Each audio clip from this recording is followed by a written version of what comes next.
मंत्री ने कहा, जो उनका अभिभाषण रहा, उन्होंने आलोचना करी कि कम्युनिस्टों का कब्जा हो चुका है कांग्रेस पर। ये जो संसाधनों वाली बात हो, घुसपैठियों वाली बात हो, प्रधानमंत्री ने जितनी भी चीजों का जिक्र किया अपने अभिभाषण में, आपका क्या मानना है इसको लेकर? सर, सबसे पहले तो हमें यह समझना पड़ेगा कि मोदी जी को इस बात को कहने की जरूरत पड़ी क्यों है। कुछ लोग कहेंगे कि फेज 1 में इलेक्शन के दौरान लोगों का मतदान कम हुआ है, तो ये सबसे बड़ा रीजन है कि इसकी वजह से ऐसा बयान आया। लेकिन अगर इसकी गहराई में जाएं तो जो बात उन्होंने कही, कि उन्होंने नई बात कही है, अगर थोड़ा सा पीछे चलें और थोड़ा ज्यादा चलते हैं, लगभग 10 साल पहले, 8-10 साल पहले जो पूर्व प्रधानमंत्री थे सरदार मनमोहन सिंह जी, उनका बयान मुझे आज भी याद है, जो उन्होंने वीडियो में बोला था कि इस देश के संसाधनों के ऊपर पहला जो हक है वो मुसलमानों का है। तो मैं यही समझना चाहता हूं, मुझे कोई दिक्कत नहीं है, लेकिन मुझे थोड़ा उसका एक फैक्ट जानना, उसका रीजन क्या है। ये बात जो आप किस आधार के ऊपर कह रहे हो, इसका बेस क्या है? अगर आप कह रहे हैं उनका पहला हक है, चलिए थोड़ा सा विश्लेषण करते हैं। जिसको आप माइनॉरिटी बोलते हैं, मैं उसे सो कॉल्ड माइनॉरिटी बोलता हूं। अब क्यों? कनाडा, ऑस्ट्रेलिया जैसे देशों की आबादी 6-6, 7-7 करोड़ है, इनकी आबादी 14.2 करोड़ है। तो भैया इतनी आबादी में 2-2 देश तैयार हो जाते, तो माइनॉरिटी रहेगा। माइनॉरिटी हमें उनको रखेंगे जिनकी आबादी, जैसे एग्जांपल देता हूं मैं आपको, जैन कम्युनिटी है 0.4%, ठीक है, पारसी है 0.006%, सिख है 1.7%, बुद्धिस्ट है 0.7%। और अगर इनकी उपलब्धियों की बात करूं तो जैन सबसे पढ़ी लिखी कम्युनिटी है, 86% पढ़े लिखे हैं। सबसे अमीर माइनॉरिटी, सबसे अमीर माइनॉरिटी की बात करूं तो पारसी सबसे अमीर माइनॉरिटी में से आते हैं। सबसे एंटरप्रेन्योर, जिनके सबसे खुद के बिजनेस रन करे, उसमें सिख पहले हुआ। अब बात करते इनकी, अगर इतिहास में जाएं तो जब देश का बंटवारा हुआ था 565 रियासतों में यह देश बटा हुआ था। सही, ठीक है सर। और उस 565 रियासतों में से कितनी रियासतें मुस्लिम थी? हैदराबाद, जूनागढ़, श्रीनगर, मैसूर, भोपाल, अगर पटियाला की छोड़ दूं तो सिख रियासत भी नहीं थी।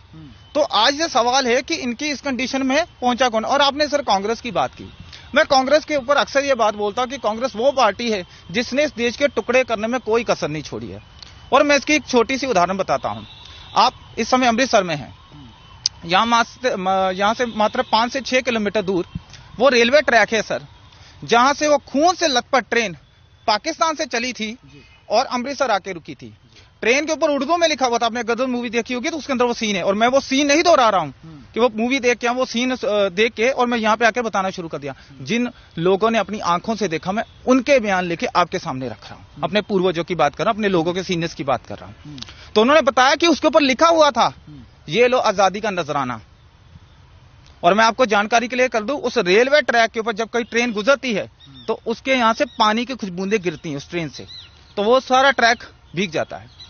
ठीक उसी तरीके से उस दिन जब वो ट्रेन पाकिस्तान से चली थी बंटवारे के दौरान, तो लाशों से कटी हुई बच्चों की, बूढ़ों की, कपड़े उतरे हुए, बलात्कार की हुई औरतों की लाशें खून से लथपथ, जिसकी खून की एक एक बूंद उस रेलवे ट्रैक से पाकिस्तान से लेके दिल्ली तक उस ट्रैक को रेड कलर करती जाएगी, उसको पूरा लाल रंग से भर दिया था। तो मैं उस धरती से बोल रहा हूं जिसने सिवाय खून से कुछ नहीं देखा। अगर मैं कत्लेआम की बात करूं, मैं जानता हूं थोड़ा सा टॉपिक में थोड़ा उस तरफ लेके जा रहा हूं, लेकिन हिस्ट्री अगर नहीं बताएंगे तो शायद लोग नहीं समझेंगे। मैं अपना आंकड़ा नहीं दे रहा हूं, मैं सबूत भी दूंगा जो मैं बोल रहा हूं। यहां पर एग्जाम्पल कोट करता हूं, जब मोहम्मद बिन कासिम 712 ईस्वी में राजा दाहिर सेन के ऊपर हमला किया था सिंध के अंदर, तब से लेके बहादुर शाह जफर तक, आखिरी मुगल तक, आपको पता है सर कितने हिंदुओं का कत्लेआम हुआ? लगभग 9 करोड़ हिंदुओं का। 1200 सालों में 9 करोड़ हिंदुओं का कत्लेआम किया गया। अगर इसे मैं एक साल के हिसाब से बांटूं तो हर साल 75,000 हिंदू मारे गए। अगर इसे मैं महीने के हिसाब से बांटूं तो 6,250 हिंदू हर महीने मारे गए। इसे अगर एक दिन में बांटूं तो 208 हिंदू हर रोज मारे गए। तो सर 1200 साल, हर साल में 12 महीने, और हर महीने में 30 दिन, और हर दिन में 208 हिंदुओं का कत्लेआम हो रहा था। इतना खून बहाया था। मैं तो उस धरती से बोल रहा हूं जहां से मोहम्मद बिन कासिम ने अटैक शुरू किया था, और अंग्रेजों तक हमने सिवाय कत्लेआम के कुछ नहीं देखा इस धरती पे। और जिसकी माइनॉरिटी की बात कर रहे हैं, कोई प्रॉब्लम नहीं है सर, लेकिन आपको एक उदाहरण और देता हूं। जब इस देश का बंटवारा हुआ था, खास करके जिस जगह मैं खड़ा हूं अमृतसर में, यहाँ पे और दिल्ली के लोग जितने भी अपने घर बार यहाँ से छोड़कर गए थे, ये बात बड़ी ध्यान से छोड़िएगा, खास करके मैं मुसलमानों की बात कर रहा हूँ। जो मुसलमान यहाँ पे प्रॉपर्टियां छोड़ के गए थे, जो उस तरफ गए थे, पहले उधर से शुरू करते हैं ताकि जनता को इजीली बात समझ आ जाए कि मैं कहना क्या चाहता हूँ। जब बंटवारा हुआ तो लाहौर की उदाहरण देता हूँ। लाहौर प्रभु श्री रामचंद्र जी के बड़े बेटे लव के नाम पर पड़ा था। वहां पे 80% हिंदू सिख थे, ठीक है सर। आज बड़ी मुश्किल से 4 या 5 परिवार होंगे। कहां गए? जमीन खा गए, आसमान खा गए।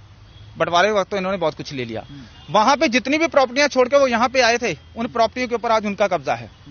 अगर लाहौर की बात करूं, सर गंगाराम ने 80% लाहौर बनाया। वो इसलिए मैं कह रहा कि हवा में बातें, जाके चेक कर लीजिए। वहां के कॉलेज, हॉस्पिटल, जितने भी बड़ी बिल्डिंगें हैं सर गंगाराम ने बनाई है। उनकी मूर्ति तक नहीं है वहां पे थी, वो तोड़ के रख दी जिहादियों ने। और आपको एक चीज क्लियर करना चाहूंगा कि 80% कुर्बानियां, माफी चाहूंगा, जो मैं बात कर रहा था कि वहां से जो लोग वहां यहाँ आए थे, उनकी प्रॉपर्टी पर वहां के मुसलमानों ने कब्जा कर लिया। और जब वो यहाँ आए थे और जो यहाँ के मुसलमान वहां गए थे, रूल ये कहता था कि अपने घर बार छोड़ के आए हैं, अपना सारा कुछ तबाह करके आए हैं, तो वो घर कम से कम उनको सर ढकने के लिए वो छत दे देनी चाहिए थी। लेकिन नेहरू ने चाल चली, 1954 में वक्फ बोर्ड का निर्माण करवाया और भारत के अंदर जो प्रॉपर्टियां मुसलमान छोड़ के गए थे, 90% वो प्रॉपर्टियां वक्फ बोर्ड के नाम कर दी। और जो वहां से यहां आए थे, अब खालसा कॉलेज देखिए अमृतसर में जाके, उसके सामने वाला जो लैंड है, वहां पे वो तमाम हिंदू और सिख जो धक्के खा के आए थे, जो बचे कुचे थे, वो उन्होंने 6 से महीने, 8 महीने, पता नहीं साल वहां पे अपना जीवन बिताया। भीषण गर्मी झेली, भीषण सर्दी झेली, ना कपड़े थे, ना खाने को था, और इधर शपथ